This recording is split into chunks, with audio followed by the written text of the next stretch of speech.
Hey, everybody. Thank you for returning to our YouTube channel. If you're new, welcome to Technology United for Ukraine. As many of you know, we are now partnered with the Birds of Fury. They are a Ukrainian military R&D unit that we work parallel with to create innovative technologies for the Ukrainian armed forces. And one of the big pushes we're doing now is for fiber optic drones. We developed one for them.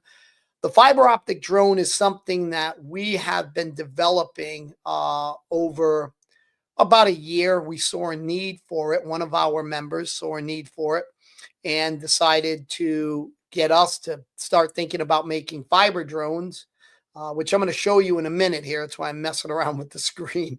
But we're going to be doing a fundraiser along with the Birds of Fury. We don't really take fundraising initiatives. We don't do anything like that.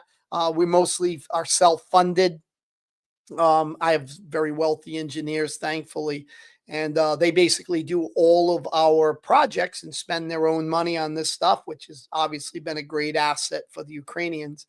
But this is the fiber optic drone here. So let me show you guys. I'm going to go here. I'll disappear. And here it goes. So this is it flying. Whoops, right here. So here we go. It had just taken off. Let's see, right about here. You'll see it. And you're going to see on the back of it. This was our first generation. We have a newer version now. Probably a fourth generation one. It evolves as, it gets utilized in combat. So there you go. It looks like a flying spider to me. I call it the Black Widow. But we're going to see something very interesting as it comes around this turn here. Now, remember, fiber optic drones cannot be jammed. And that's the thing. And you will see the fiber spit out. Right about here. Oops. Let's see if we can go back a little bit. I'm going to slow this down. You'll see the fiber kind of glisten off of the sun. So it's really neat. Boom, right there. And that's the fiber. Very thin. It's much thinner than it actually looks there. It's about the size of a human hair. It looks like fishing string. And as the Ukrainians have said, the front lines are just getting loaded with with this kind of fiber because the Russians are using a lot of it, to do their operations. And these can get out quite far, 20 kilometers, 20 plus kilometers. So, it just really depends on conditions. The further you go out, the more likely that line might break. But you got to, a lot of people think, you don't want to get tangled up in the trees or anything. But remember, the fiber is coming out the back end. So it's coming out of the drone's back end. And actually, ideally, you want to lay it over trees because, that fiber, when it falls and goes to the ground, you lose some, length of the fiber. So laying it on trees is excellent. Also secures it. If it actually does get kind of tied up in the tree, it'll keep it from blowing, right? So all these things are a factor in getting distance and your strategy of how you lay the fiber out. But and the missions can vary on how you use fiber. Anything you can think about, it mostly can be used for in any EW area where there's a lot of, jamming going on. And you can attach munitions to it. We've seen a number of different units now using them. We have been promoting these with the Ukrainian Armed Forces for quite some time too. So, probably about a year now, to get buy-in with it. And, now that you're seeing them all over the front lines, that, has obviously swayed them to say, hey, maybe we need to start producing ourselves. But this would look way different now. We have a cover that goes over this. It wouldn't look much like this anymore, but it's still the same concept. You can see it flying around here. And, they're quite maneuverable. You get the center of balance right on it. And these will fly, like I said, right now, easily out to 20 kilometers. No, just get over the trees a little bit.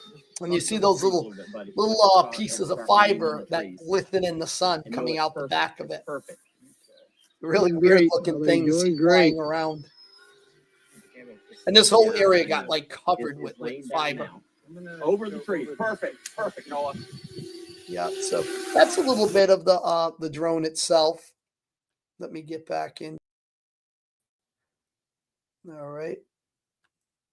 So real interesting how the fiber drones work. If technology, hey, good day there, Ozzy. If anybody has any questions about it, just you're welcome to ask me. I'm trying to think of some other nuances of it that people have asked us. Oh, the one thing is a lot of people think you can follow the line back. One, it's really hard to see. Two, it's going to be laying over trees. But second, imagine if somebody starts following that back to the Ukrainian lines, they have to cross a minefield that's also protected by FPV drones and snipers. And if you follow it and you finally get across the field and you miss all the landmines and you get to the other side, you're probably going to get shot by somebody, or it's just, it wouldn't be very advisable, because Ukrainians and the Russians already know where each other are, right? So if they're flying this from behind their own lines, you're not going to be able to really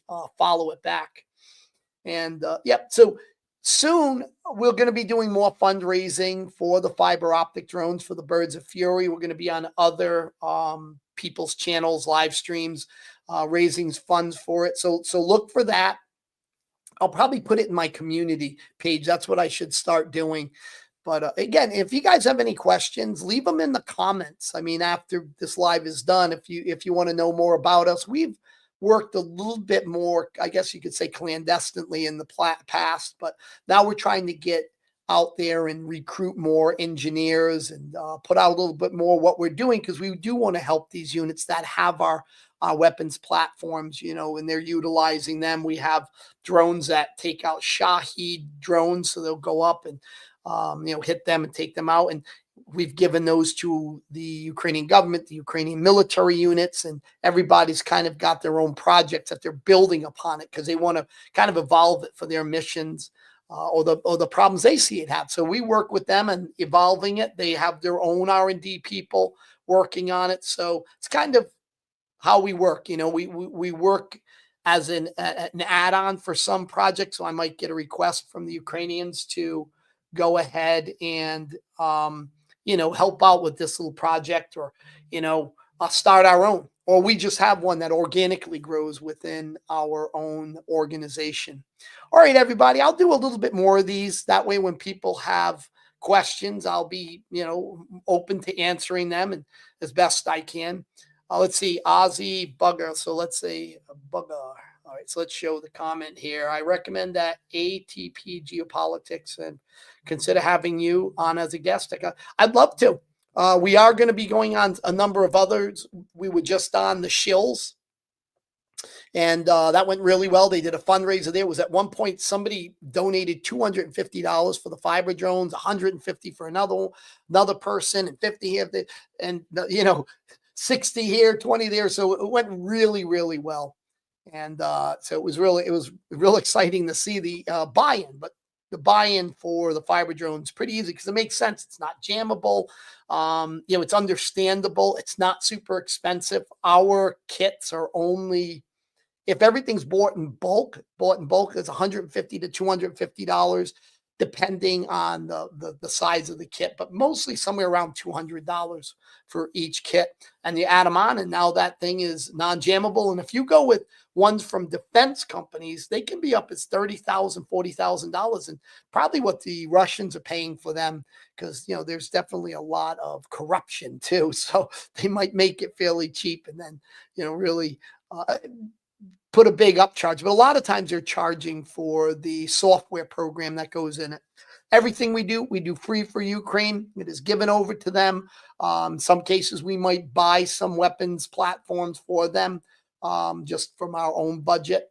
So that's how we do it. All right, everybody, thanks for coming by, and Slava Ukraini. And hopefully I'll see more people next time. We'll get some more questions.